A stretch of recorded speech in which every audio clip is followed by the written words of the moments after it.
This video is about how to add new effects on our Instagram story.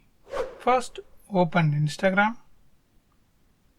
Then click this plus icon and select story. Then camera. Here you can use the effects like this. That's usually and swipe this to the end. Then touch this search icon. Then you will see lots of trending effects across the world. To use that effect, touch the video you would like. Then click try it.